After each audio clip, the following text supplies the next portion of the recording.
I'm here in the First Alert Weather Center with Chief Meteorologist Dominic Brown, and Dominic, just a scorcher out there today. We need some shade. That's we right. Do. Just we to sure cool do. down, a nice beach, a pool, or something like that. Right, that's a great right here idea. in the studio. In the studio. Storms racing through the area. Dominic. Severe thunderstorm warning for Orangeburg County, Lexington County, and Aiken County until 5:30. Damage with some trees down and tree limbs off to the west of our viewing area, so keep that in mind. Wind gusts are around 70 miles an hour being pushed from the storm, so that can definitely do some damage. And we're also seeing plenty of rainfall too through these counties here. And so you need to make sure everyone that's outside, make sure they're indoors right now in a sturdy structure. This is mainly for the northern reaches of Saluda County, also Newberry County. And as it continues moving to the east at 25 to 30 miles an hour, it's going to be headed towards the Prosperity area at 620. The worst of the storm will be right on top of you.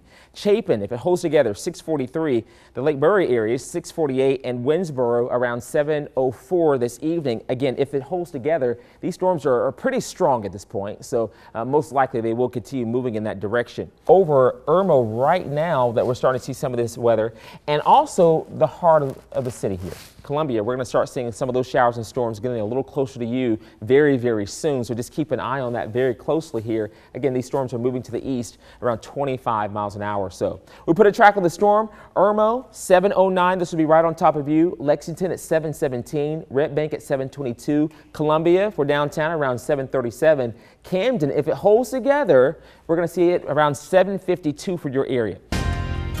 Let's talk about showers and storms for your First Alert forecast. We just heard some thunder here in our building here in downtown Columbia, and check out what's happening in and around the area.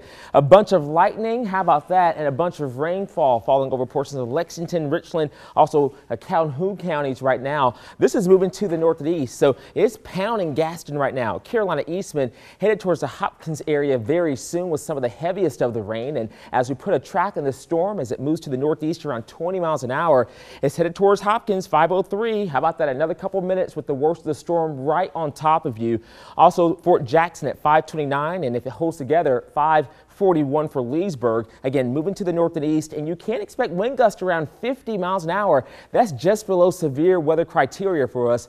We have to have severe thunderstorms around 58 miles an hour with the wind gusts, so we're going to be watching that very closely. But yeah, we have this WIS news truck, and we have a thermometer inside. We have the air going right now, and we have a thermometer as well. So as we go in and kind of check out what's happening, the air is going. Right now the thermometer is still reading kind of 90 degrees. What we're going to try to do here, though, is turn the AC off. I'm going to actually do that right now. All right, turn AC off.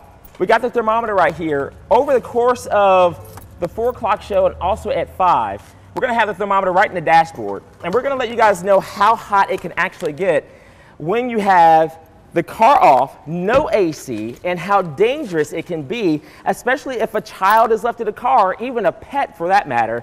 That's a dangerous thing to do. With heat exhaustion, heat stroke, or even worse, that can happen when you're left without any type of ventilation that's in a car. So we're going to be tracking that over the course of the 4 o'clock show. Also on Facebook Live. We're going to be on live. We're already live right now on Facebook Live to track what's going to be happening with these temperatures. And as you've talked about, it's going to be really hot this weekend with heat index numbers well into the low 100s, maybe up to 105 to 108. So we're going to be tracking that right here and let you guys know exactly how hot it's going to be here, right here in the capital city. Guys, back to you. This is really the place to be. Check it out here. We're talking about Lake Murray, and we have, oh, look at the sunshine, a few clouds as well, but overall most of us are dry, but we are tracking just a couple little showers developing in portions of the area.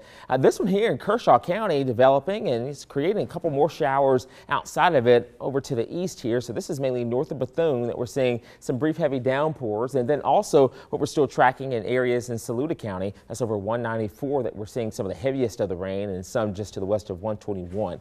And so they're mainly going to rain themselves out once they lose their support.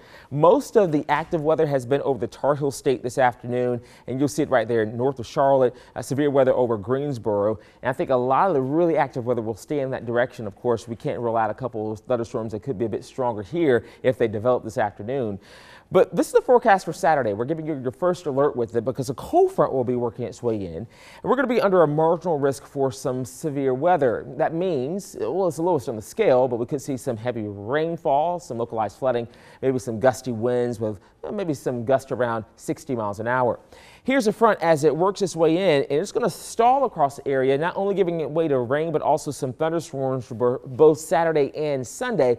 I think we're not looking for a washout, but best rain chances likely in the latter part of the afternoon on Saturday into our evening hours and then again into Sunday. This is the forecast around 7 o'clock this evening with a couple pop-up showers and storms. They will be possible. Otherwise, once we lose the daytime heating tonight, a lot of those showers will dissipate. Getting started for our Friday. It's nice to see Friday on the map. Nice to say Friday. We'll start dry. Then we'll see some sunshine mixed in with clouds, and then by the afternoon, we might see a couple pop-up showers and storms one more time. We're going to take you into late Friday night and then into your early Saturday morning. We're going to start off our weekend dry. Okay, so not a complete washout, but if you have any plans during the day, probably the earlier the better, because once we move through the afternoon into the evening, scattered showers and storms will become a bit more numerous out there. And we're going to take the rain chances to around 40% for both Saturday and Sunday. Feels like 100, yeah, for the capital city. 101 right now in Lexington. As you look at the forecast with the heat index, it's going to feel like 105 tomorrow afternoon, and then into Saturday, it's going to feel like 103. Here's a look at the 7-day forecast, and you'll notice the temperatures in the middle 90s for actual highs. Around 94 degrees on Monday, 96 going into Tuesday with a 30% chance of widely scattered showers and storms.